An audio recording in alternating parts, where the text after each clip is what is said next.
Parce que ces gens sont innocents, ils sont manipulés par les politiciens. Pour eux, ce sont des petits paysans, ils sont innocents. Il faut les politiser, les ramener à la raison. Il ne faut pas tuer quelqu'un parce qu'il est de telle ethnie ou de telle autre. Il faut leur dire que toutes les ethnies doivent cohabiter au Rwanda, que nous sommes après tout tous des Rwandais. Qu'est-ce qui distribuait les armes? Le bourgmestre Senkware de la commune de Kayanza, le bourgmestre Gatete de la commune de Murambe et le colonel Rwaga Filita. On vous disait à quoi devaient servir les armes? Ces armes devaient tuer tous ceux qui étaient pour le FPR. Il n'y a que des Tutsis qui ont été tués? Non. Vous aviez la liste des gens à tuer, comment est-ce que vous saviez qui devait être tué? Tout dépendait des zones visées. Il y avait chaque fois un responsable dans la zone qui donnait la liste de ceux qui devaient être tués. Et qu'est-ce que vous pensez maintenant de ce que vous avez fait? Nous pensons que nous avons fait mal et qu'on nous a roulés. On ne connaissait pas la situation. Que pensez-vous du FPR maintenant? Nous pensons que le FPR devrait prendre le pouvoir au Rwanda parce qu'il pourrait sauver beaucoup de gens. Comme nous avons été sauvés, ils peuvent sauver le pays. Et la population, elle ne veut pas se venger sur eux? Ah non, on essaie de les mettre un peu à côté. Et quand la population aussi, il y a des cadres politiques qui vont dans la population, qui vont dans des camps de réfugiés, qui enseignent la population à ne pas se venger. S'il y avait à se venger, les militaires devaient le faire premièrement, parce que tous ces militaires que vous voyez, ils ont perdu leurs parents ici. Leurs parents ont été tués par ces gens que vous voyez, mais ils ne se vengent pas. Ils ont compris la politique du FPR. Abantu barwanya intambara bagatakaza ubuzima bagakomereka bagapfusha imiryango bagatakaza buri kintu cyose ubwicanyi bukaba bugashyigikirwa intambara yarangira ntihabeho kwihorera bifite ishingiro biri muri twe biri mu muco wacu biri mu kumenya gutandukanya ikibi n'icyiza ntabwo dukeneye uturandata ntabwo dukeneye utumurikira ngo atwereke inzira tunyuramo yo kwiha agaciro turayizi tuzayishakira twarabiharaniye twarabipfiriye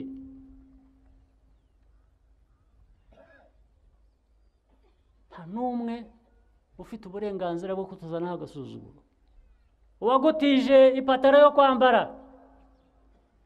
mu gitondo akaza ku mugoroba akakubwira ngo ariko iyo pataro yanjye ko wayisize icyondo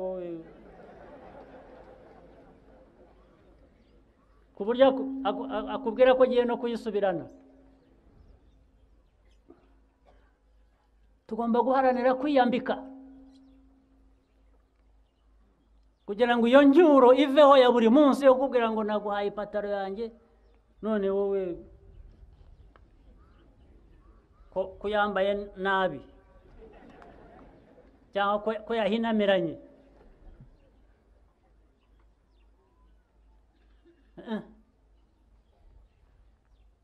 ibyo tugomba kugira inzira ibivamo ya politiki yindi abantu bazi yo mu mateka yarobanuraga abanyarwanda kabwira umuntu yuko ari umututsi yari umuhutu yari umutwa ndetse ntibigarukira aho akabwira ko ibyo ntibinahagije ntabwo mutandukanye gusa ahubwo mugomba no kwicana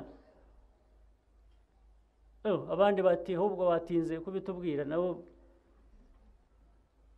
akaba ari uko babigenza nyine ncira abantu umugani w'isenene murawuzi isenene ujya ubona abantu bafata isenene birukanka mu mihanda ahantu hose bafata isenene bamwe imodoka zikabagonga yirukanka isenene ku ku matara yo ku muhanda. Ziriya sene niyo bamaze kuzifata bakazishyira mu kintu, mu container, uzi icyo zikora? Muzabikurikirane murebe, ziraryana. Muzakurikirane murebe iyo zamaze gufatwa zashyizwe ahantu, muzishyira mu biki? Mu bicuma. Burya ziraryana. Burya bivuze ngo nta kintu cy'igicucu nk'isenene, kubera ko aho bazishyize ziri aho ziryana, ntabwo zibuka ko hari uzitegereje kuzikaranga. Zose hamwe akazishyira zahoze ziryana hagati yazo, zitazi ngo ziri bujye ahantu hamwe, uri buzirye azitegereje, ariko zabanje kuryana. Abantu rero, Abanyarwanda, ntituzabe nk'isenene. Abanyagicumbi, bantu ba Rubaya, Gishambashayo n'ahandi, nishimiye ko twagiriye hano uyu munsi twibuka ku nshuro ya 21 kwibohoza kw'igihugu cyacu. Kwibohora mwagizemo uruhare, ubwo ndaza kubigarukaho, ariko reka mbanze mpere no ku bayobozi b'inzego nkuru z'igihugu cyacu, ba ofisiye namwe basirikare b'ingabo z'u Rwanda, abahagarariye ibihugu byabo n'imiryango mpuzamahanga hano mu Rwanda, hari n'abashyitsi baje kwifatanya natwe baturutse kure hirya no hino mu bihugu, bavuye mu bihugu by'inshuti, nabo ubwabo bakaba baje nk'inshuti z'igihugu cyacu. Banyarwanda, Banyarwandakazi rero, mbifurije umunsi mwiza.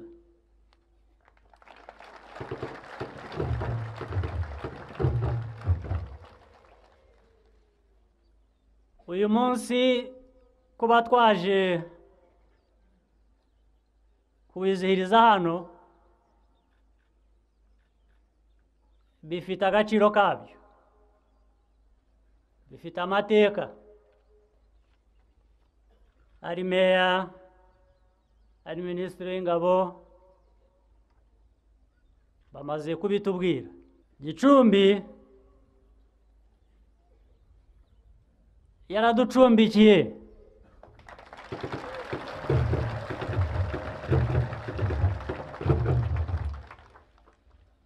yacumbikiye kwibohora abari ku rugamba rwo kwibohora. Abari ku rugamba bari bafite intwaro, twari dufite intwaro, ariko Abanyagicumbi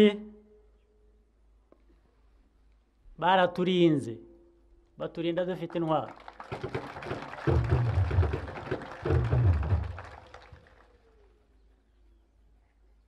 Ni imisozi yose mureba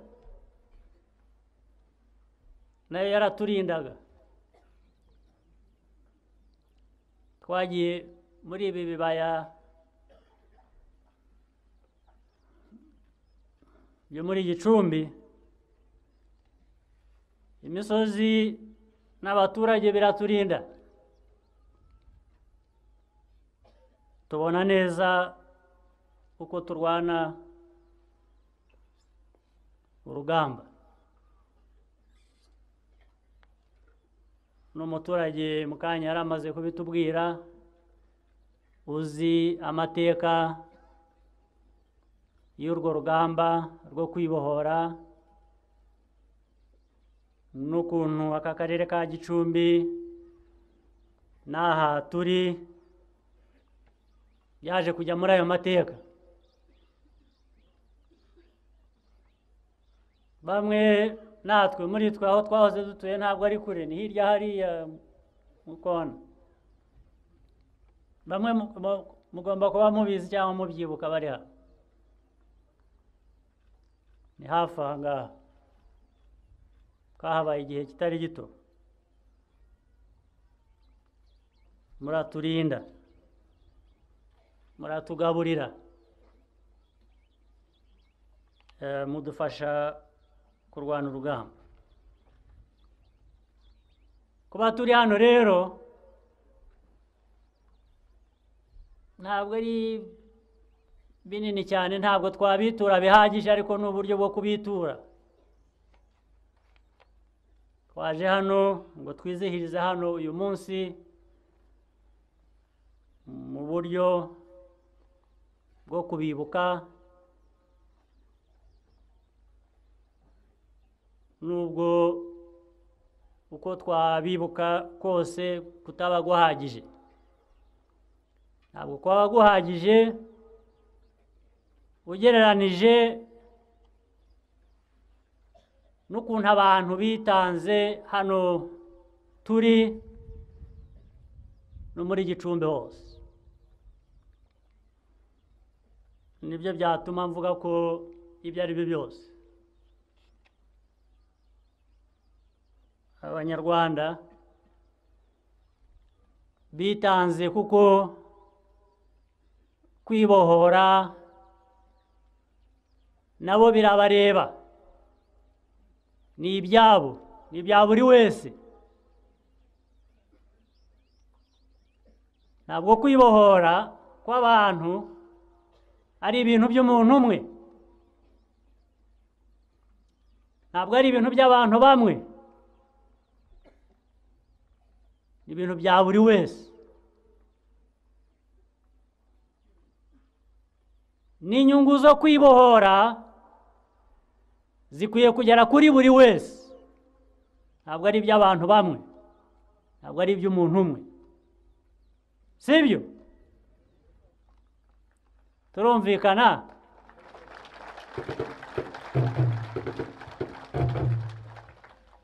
Ab'inyuma hariya muranyumva?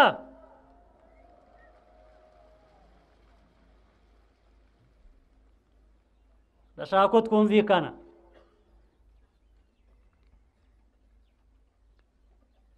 Abantu rero baritanze,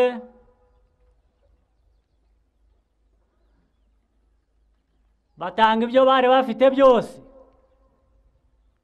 kugira ngo tugere ku kwibohora. Bamwe barabizira nk'abo tumaze kubwirwa, abandi barakomereka, abandi barasenyerwa, kubera ko kwibohora akenshi nicyo bisaba. Abantu barabivunikira, ntabwo bipfa kuza gusa, ntabwo bihabwa n'umuntu wundi bidashingiye kuri wowe.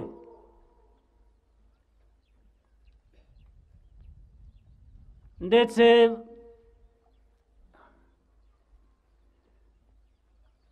muri ibyo byo kwibohora n'ibyo mwatanze,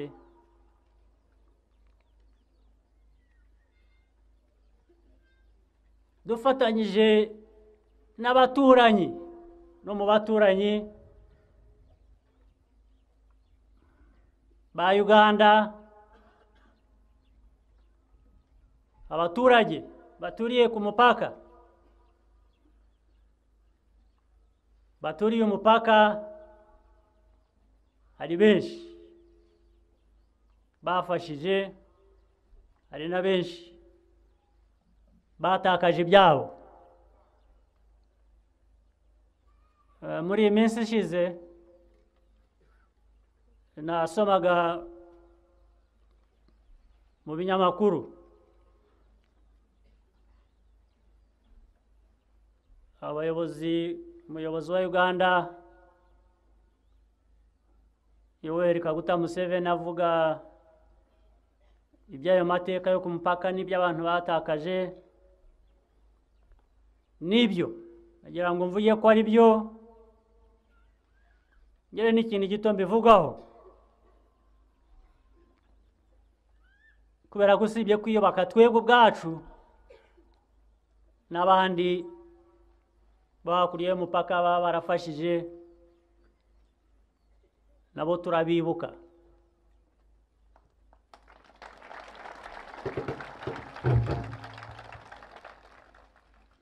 Abo baturage bo ku mupaka ndetse ntabwo tubibutse ubu ngubu gusa aho bivugiwe,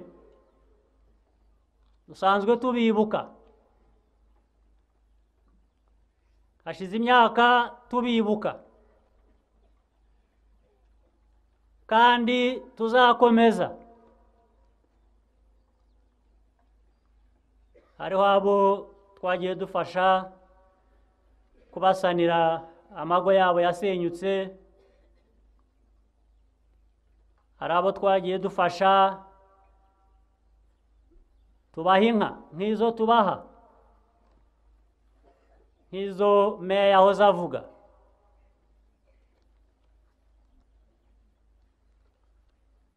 Hari abo twagiye duha ibintu bitandukanye.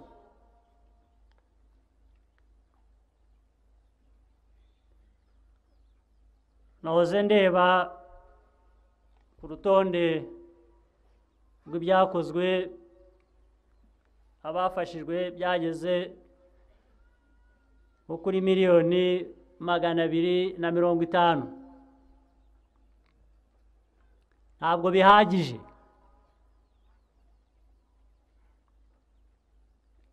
Nabo nk'uko tutabona ikiguzi kwishyura ibyo mwaduhaye mwikorera mwebwe nk'abanyarwanda, ni nk'uko tutabona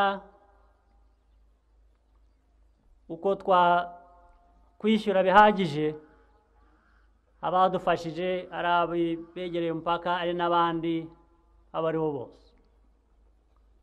Ariko umutima wacu urashima.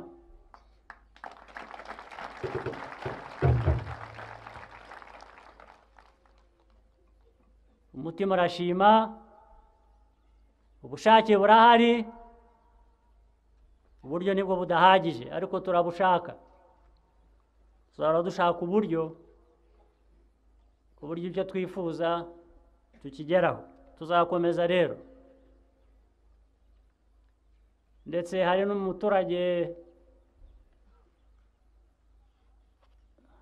wo muri Uganda nawe nabyo nayibonye ntyo mu binyamakuru bavuga ikibazo afite cy'uburwayi, ko atakiva mu nzu kandi inzu ye twarayikoresheje.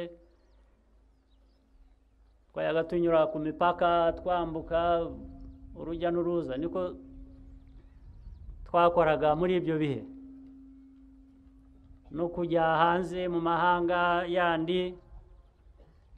Twakoreshaga iyi mipaka tukanyura muri Uganda tukajya n'i Burayi n'ahandi. Abo baraducumbikiraga. Aho tubimenyeye, uwo muturage twaramuzanye, ngira ngo ndaza kugira amahirwe yo kumubona. Ari hano, agomba kuba ari hano, niko nkeka. Ubwo usibye kumuvuza n'ibindi tuzamufashisha, nagira ngo ndaza kubona umwanya mushimire.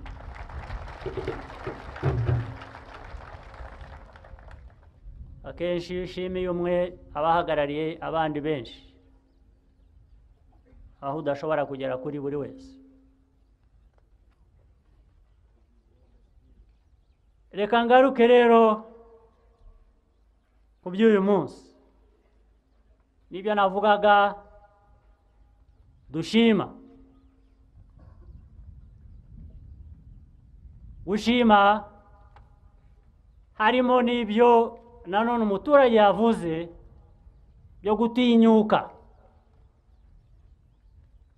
Kwibohora ni ugutinyuka.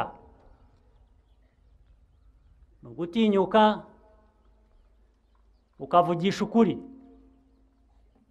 ukakubwira uwo ari we wese ukeneye kumva uko kuri. Uyu munsi wo kwibohora ufatanye n'undi munsi w'ubwigenge, independence twabonye uko byitwa.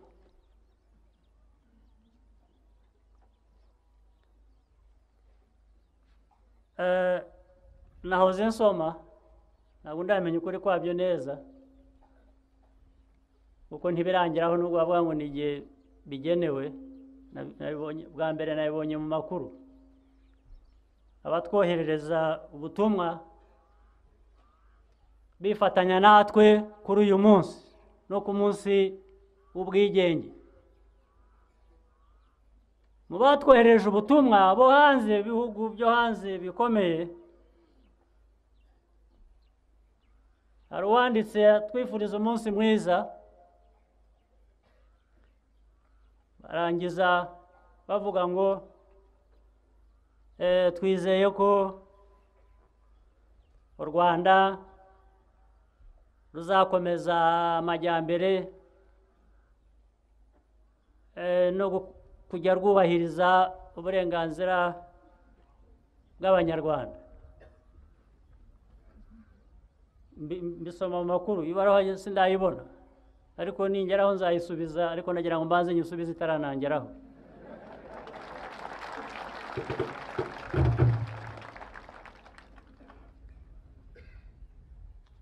Uko nayisubiza kwa mbere, mu magambo make namubwira ngo ubundi se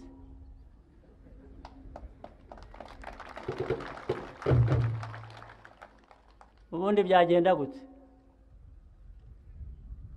Ariko icya kabiri nasubiza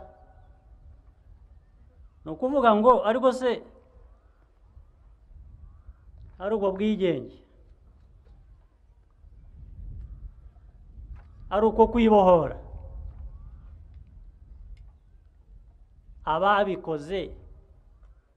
abakoze kwibohora cyangwa ababonye ubwo bwigenge nibo batazi icyo bagomba kubikoresha.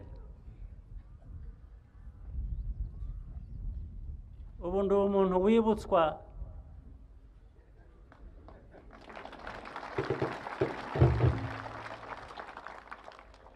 ubu hari umuntu ndeba akansangamo ko nkwiye kwibutswa ibyo nkwiriye gukorera abaturage b'u Rwanda nk'umuyobozi wabo bijyanye no kwibohora.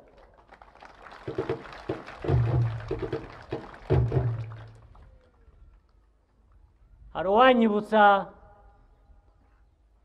icyo ubwigenge buvuze, ariko impamvu irahari wenda ko baba batekereza. Impamvu ni uko uwaguhaye ubwigenge yabutanze mu magambo, aguha igice, ikindi aragisigarana. Ibyo ni ibintu by'abakomeye.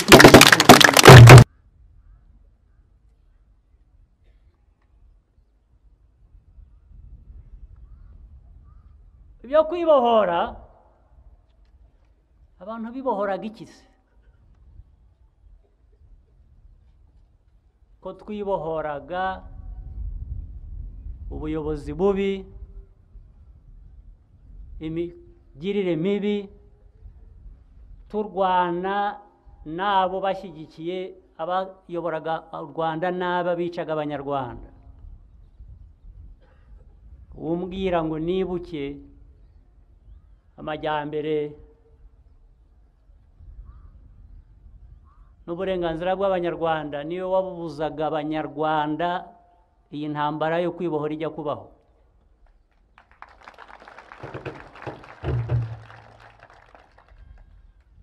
Niyo wari ushyigikiye abishe abahekuye u Rwanda.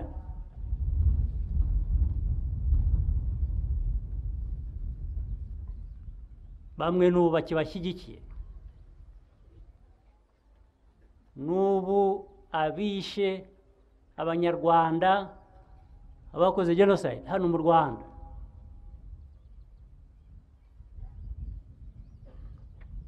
baracyabunze ahantu bashyigikiwe n'abari babashyigikiye na mbere hose.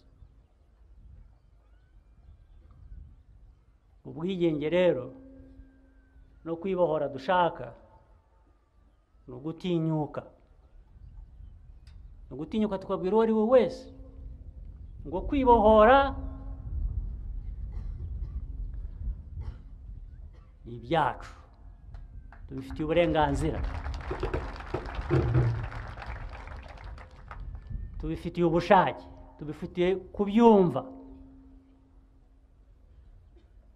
Nta muntu uwo ari we wese ushobora kudukunda kurusha uko twikunda.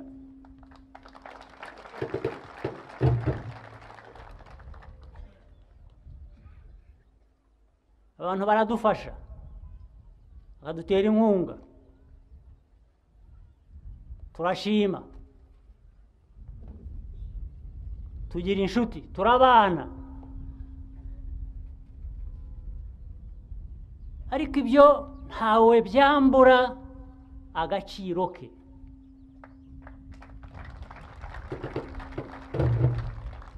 Ntawe bikwiye kwambura agaciro ke.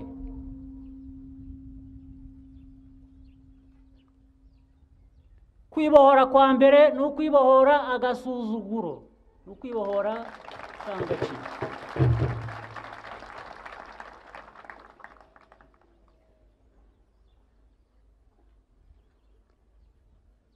Ubwo reba abantu barwanya intambara bagatakaza ubuzima bagakomereka bagapfusha imiryango bagatakaza buri kintu cyose, ubwicanyi bukaba bugashyigikirwa, intambara yarangira ntihabeho kwihorera. Bifite ishingiro, biri muri twe, biri mu muco wacu, biri mu kumenya gutandukanya ikibi n'icyiza. Ntabwo dukeneye uturandata, ntabwo dukeneye utumurikira ngo atwereke inzira tunyuramo yo kwiha agaciro. Turayizi, tuzayishakira, twarabiharaniye, twarabipfiriye.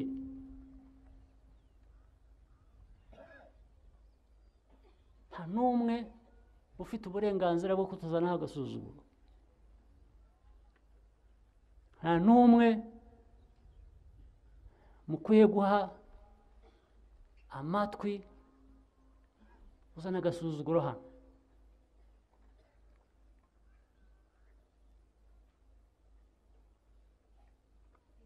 U Rwanda ntabwo ari umurima watijwe abandi ngo bawuhingemo.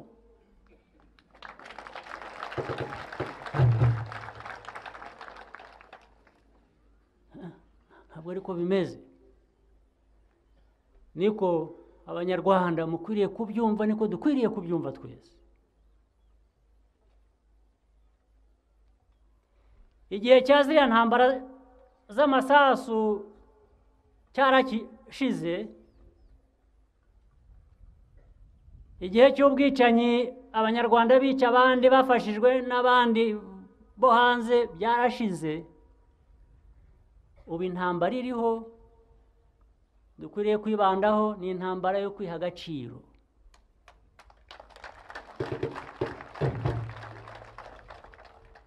Ni intambara yo kwiha agaciro, duha abana bacu amashuri bakiga.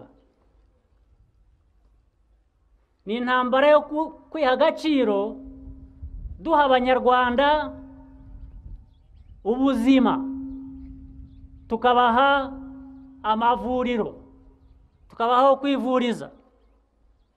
Abanyarwanda, abana, abagore, buri wese ntakomeze kwishwa n'indwara zitakica abantu ahandi aho ariho hose.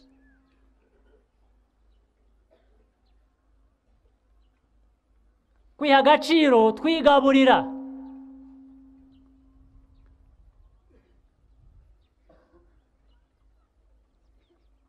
Iyi misozi tukayihinga, tukayitera amashyamba, tukarinda ubutaka, tukorora, tukigaburira, ibisigaye tukajyana ku masoko, tukubaka imihanda, tukubaka intindo, tukubaka kuko dufite muri twe hari bike tutarageraho, ariko dufite byinshi muri twe dushobora gukoresha kugira ngo ibyo bindi tubigereho. Si byo Banyagicumbi, Banyarwanda muri hano?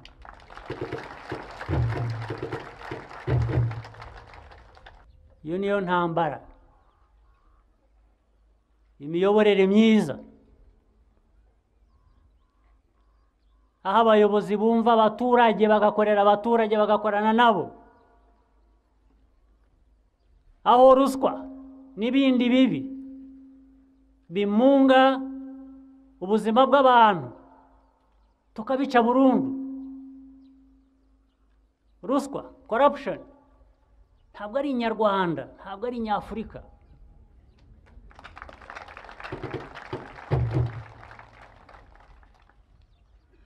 Ibyo nitubirwanya, ibindi byose bizisobanura, bizaduha agaciro tudahora tugomba gusobanura buri munsi. Bizaduha kwibohora tudahora dusobanura buri munsi, tudahora dukesha undi uwo ari we wese buri munsi, ku buryo uwagufashije mu gitondo agaruka nimugoroba akabikwishyuza mu bundi buryo.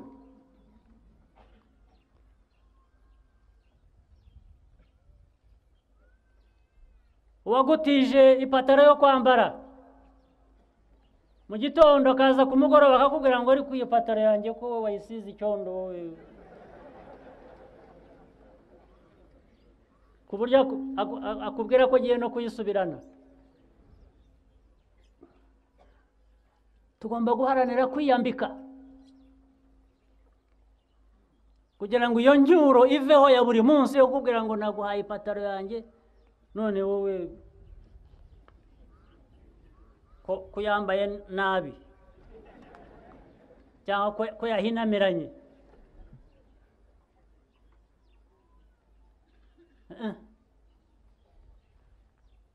Ibyo tugomba kugira inzira ibivamo, niko kwibohora. Kwibohora bindi by'amasasu, by'intambara twarwanye byahitanye abantu, ibyo ni amateka twashingiyeho, amasomo menshi twavanyemo, ariko ibisigaye tugomba guharanira n'ibyo bikajya muri buri munyarwanda wese, akamenya ko afite uruhare, akamenya ko agomba kugira inyungu muri byo, tugafatanya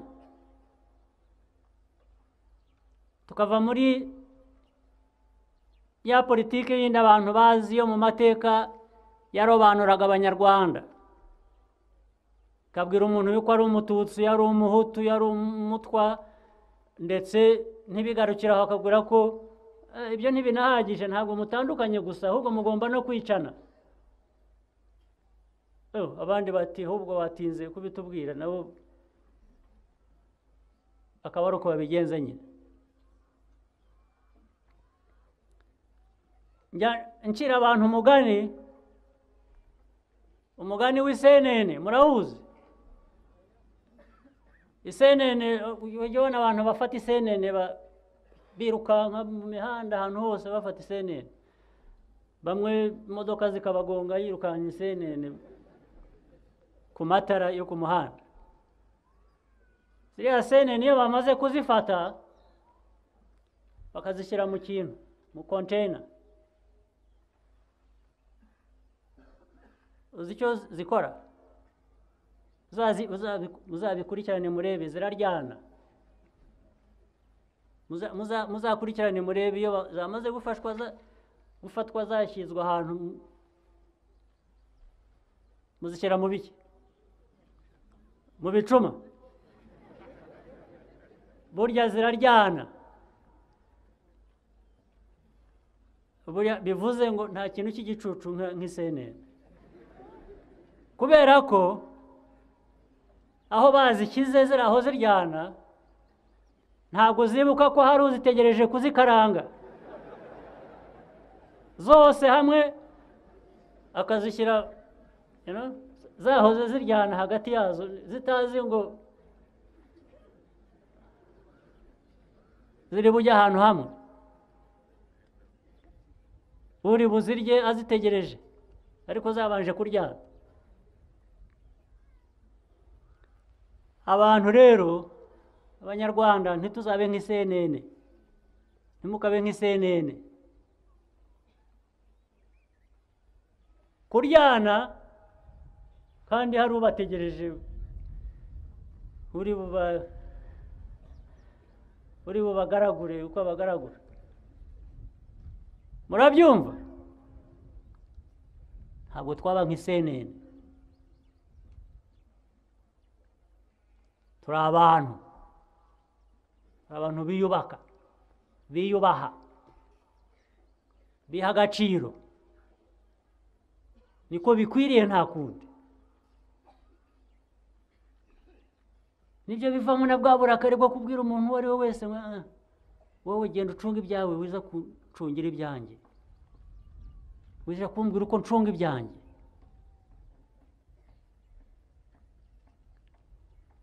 Mwese ubona ko abantu barwanya izo ntambara zose bagakomereka, bagahagarika ubwicanyi, bakabuza abantu kwihorera, bakubaka igihugu, barangiza bakaba abantu bari aho babereyeho kutubahiriza ibiremwa by'umuntu. Ibiremwa by'umuntu se ni ibihe birenze ibyanjye nanjye ngomba kubahiriza? Umuntu nibo baremye ibyo biremwa by'umuntu uzi, nabo ni ibiremwa nkanjye.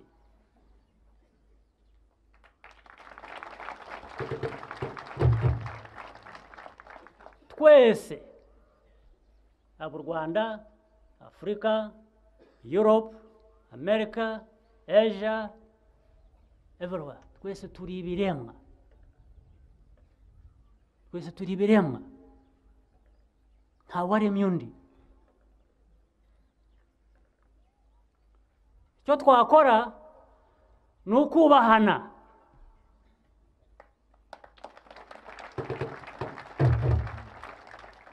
Ni uguhana agaciro, ni ugufatanya, tugakorera hamwe.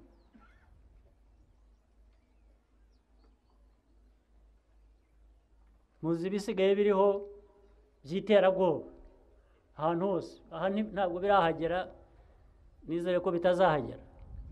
Isi yose yayogojwe n'ibikorwa by'iterabwoba, abantu bica abandi gusa, abantu bakituritsa, bagahitana abantu, bagahitana impinja, bagahitana ku isi yose, bagakora ibidakorwa hose. Nta gihugu bitageramo. Aho kugira ngo abantu bafatanye turwanye ibyo ngibyo bitera ubuzima kuba nabi mu iterabwoba, barangiza bagahindukirira abandi nabo bagatangira kubatera ubwoba. Aho kugira ngo dufatanye turwanye iterabwoba, wowe uraza kuntera y'iterabwoba.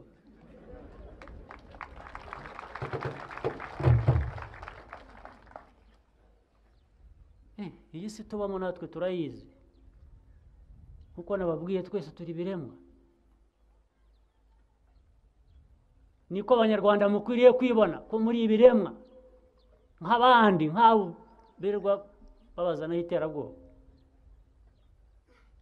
Kwibohora ni ukwanga iterabwoba. Ntabwo wanzanaho iterabwoba, ndaryanga.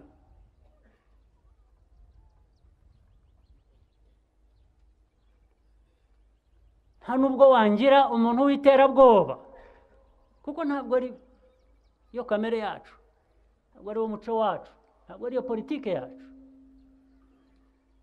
Politike yacu niyo kwiyubaha, niyo kwiha agaciro,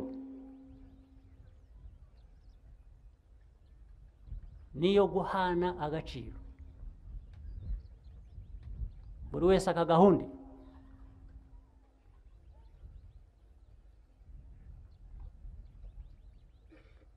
Buri wese afite icyo atanga, buri wese afite icyo abona. Uko niko kwibohora, uko numva, niko ukwiriye kumera. Bantu ba Gishambashayo rero, ba Rubaya, ba Gicumbi, ubwo ndabwiriramo n'abandi mu gihugu hose. Ibyo navugiraga aha ndabwira buri wese, ariko ndahera kuri mwe muri hano, ngo inzira turimo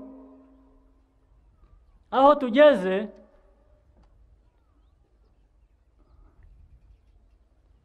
n'aho tuva nibyo bituranga muri uko kwibohora, duhereye kuri twebwe ubwacu, kuri buri wese.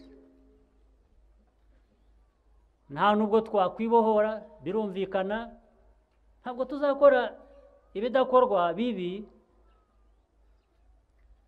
ngo tujye aho tuvuge ngo abantu bigira icyo bavuga ngo twikorere ibyacu. Iyo byageze ku gukora ibibi ntabwo biba bikiri ibyawe wenyine, kubera ko bigira ingaruka ku bandi. Wavuga rero avuga ko hari ikintu cyabaye kibi, ibyo twakiganira tukacyumvikanaho, ukanyumvisha ukuntu ari kibi, kigakosorwa.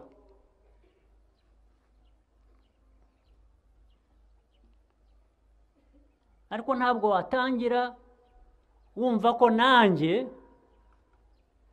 n'abandi ari inkozi z'ibibi gusa badashobora kugira ikintu bikorera. Ntabwo ari byo. Buri wese agira inenge, yaba umuntu, yaba abantu, byaba igihugu. Inenge yanjye rero y'igihugu cyanjye,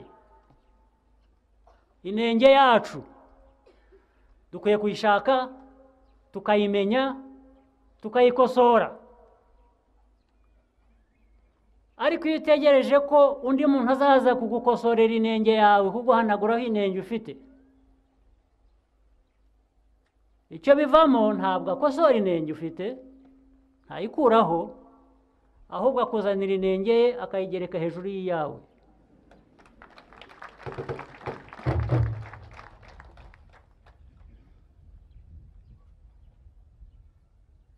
Ubwo ugatahira inenge ebyiri wari ufite imwe, wa wundi bakagumana ya yindi ye.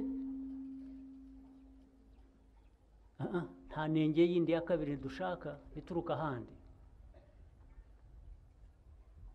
Inenge twaba dufite ni yacu, turashaka ko twayikosora. Numfasha kuyikosora utazanaho inenge yawe, tuzafatanya. Banyagicumbi, reka no gutinda cyane mbabwire ko inshuro ya 21 yo kwibohora twayizanye hano kubera impamvu nasobanuye, byari ukubaha agaciro nk'uko mwakahaye kwibohora, byari ukubibutsa no kubakangurira ibikorwa dukwiriye kuba dufatanya twese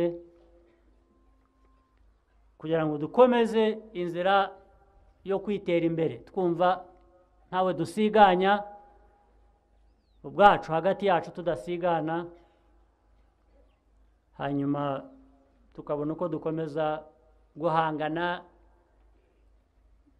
n'ibyo tugomba guhangana nabyo, ari ibiri hano mu gihugu ari n'ibiri turuka hanze. Ariko nk'uko twabibwiwe, kwibohora ni ugutinyuka, ni ugutinyuka ugahangana, ni ugutinyuka ugahanganira ukuri, ukuri kwawe n'ukuri kw'Abanyarwanda. Mugire amahoro y'Imana.